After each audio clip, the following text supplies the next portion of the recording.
Magandang hapon po sa ating mga tagapanood. Welcome po sa Tatak UPLB segment. So, nandito po kami ng aming panauhin sa araw na ito dito sa NPG Conference Room. Dito po sa UPLB Alumni Center. So, ngayon po gusto kong ipakilala ang bagong CPAF Alumni Relations Officer. Buti pinagbigyan tayo ng interview ngayong araw na to. So, pakilala ko po muna si Sir Abet Mercado. Good afternoon, Sir Abet. Bati po muna kayo sa ating mga tagapanood. Magandang hapon sa inyo. Excited po ba kayo na nandito kayo ngayon sa UPLB uli at back to school na, no? Oo nga. Well, excited naman. Particularly as, yun nga, hindi lang din naman sa dahil bago ako empleyado dito sa UPLB CPAF, ay continuing student din kasi ako dahil estudyante rin ho ako eh. Ano po ba yung nilo-look forward nyo given na kayo po yung bagong CPAF Alumni Relations Officer? Okay, so related to the institution itself, bago ako sa kanya bilang empleyado, pero nagsimula akong mag-aral uli sa isa sa mga graduate programs nila since 2019. The thing na maganda kasi sa CPAF as an institution that's mainly concerned with graduate education is malawak ang kanilang programa and marami siyang opportunities para sa mga mag-aaral na gustong kumuha ng graduate degree na makapili ng mga disciplines na maaari nilang patuloy na pag-aralan beyond sa kanilang undergraduate degrees. Now, whether ang plano nila rito ay gamitin para sa pagpupursue ng kanilang particular na career ngayon, marami sa ating mga kasamahan na estudyante sa CPAF ay nagtatrabaho din sa pamahalaan or mga nasa pribadong sektor na maaari din nilang naghahanap sila ng mas malalim na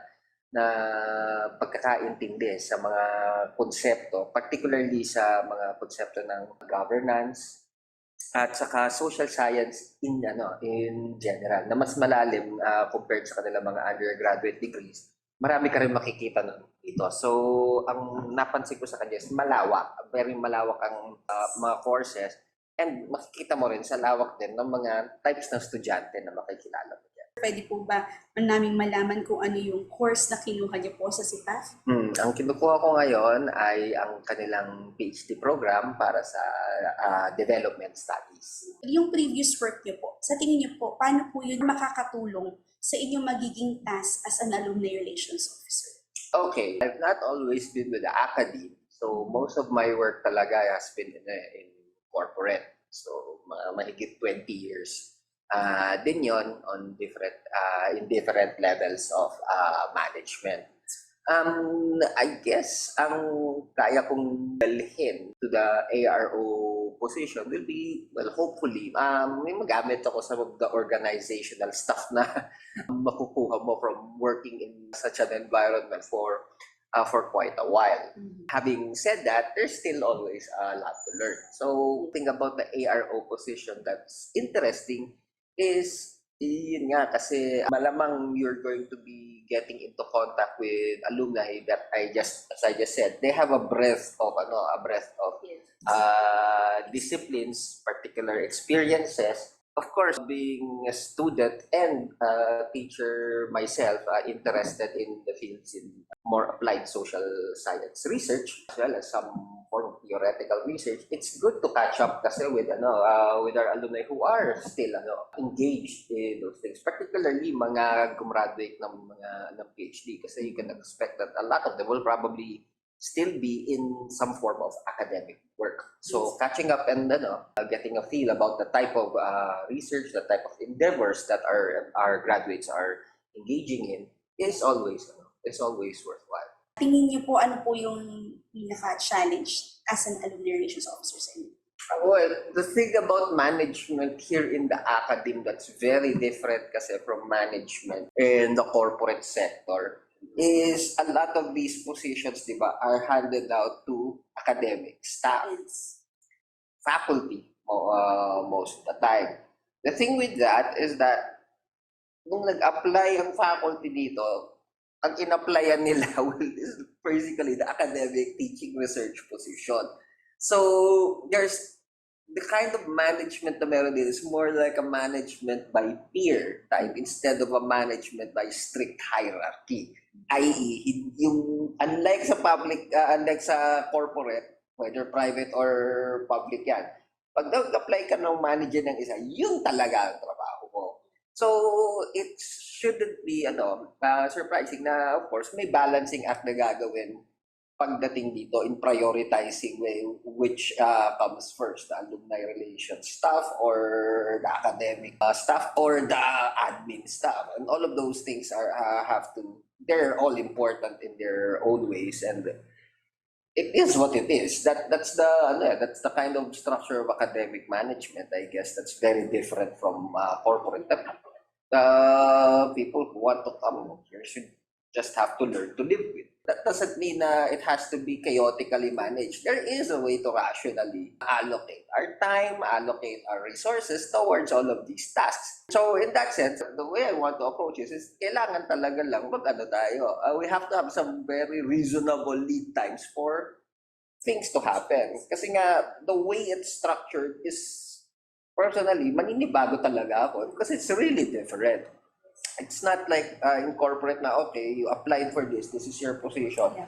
And most other things, they don't give you anything that's totally out of the way. Mga ganon, di ba? It's very different here kasi unlike those kinds of organizations, well, sinong gagawa nun kung hindi yung faculty? And that's, I guess, part of the structure of these kinds of organizations. So whether you're ready or not, parang tanong yan sa mga taong ikakasal. Are you ready? Is anyone actually ever ready? We'll find out when we get there. Yes, okay. That's nice. And we are very excited that you're on board. How was it, ano yung pakiramdam ng bumalik kayo sa UPL?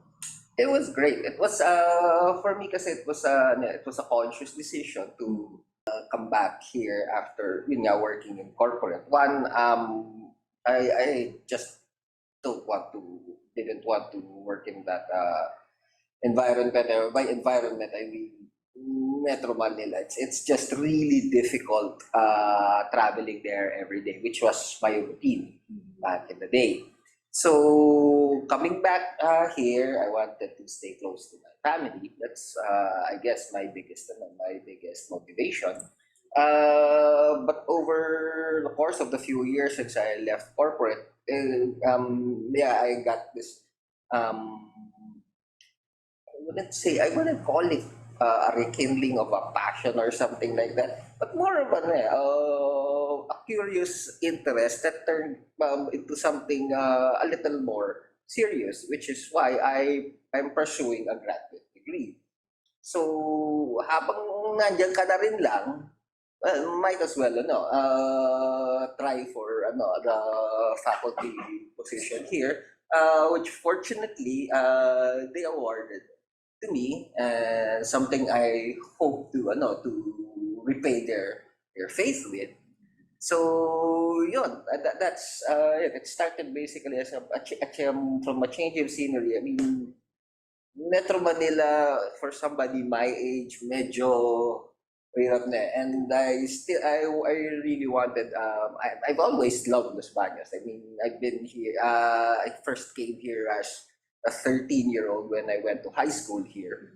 And I love the place, I love the people, I love the culture, so why not try to dito na magkaugat, kumbaga. Do you have any message for our alumni, especially our CPAF alumni?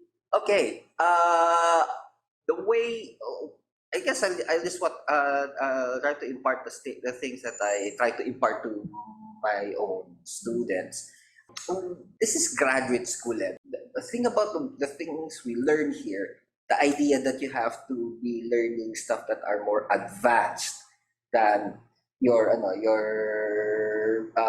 bachelor's degree.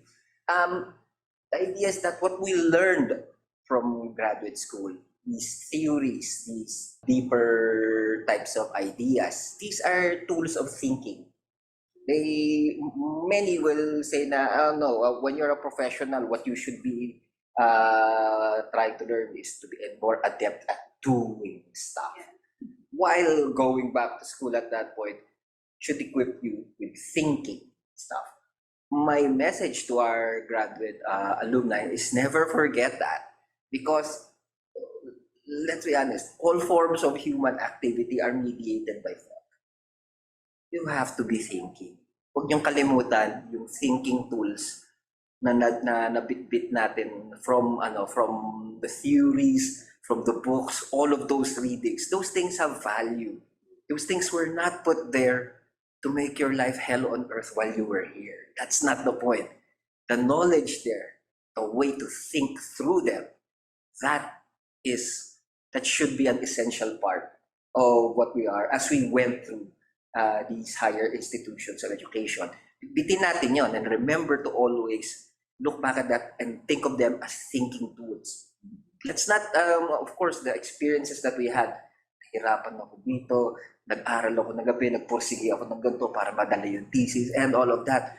But more importantly is stuff that you learned during the process, not just the hardship, but the actual words, the actual equations, the stuff there, the way you thought through them. I believe that yun dapat natin bigyan. Despite the things that we are doing now, that is the value of what we had, how we got better at thinking about stuff. So let's not forget about that, things like that. Welcome sa Office of Alumni Relations. With that, maraming salamat po, sir. Siyempre, hindi kita pakakawalan nang hindi po nyo ginagawa ang aming favorite dito sa Tatak segment, ang Tatak Shoutout, sir. Ako si Abet Mercado, Tatak UPLB ako.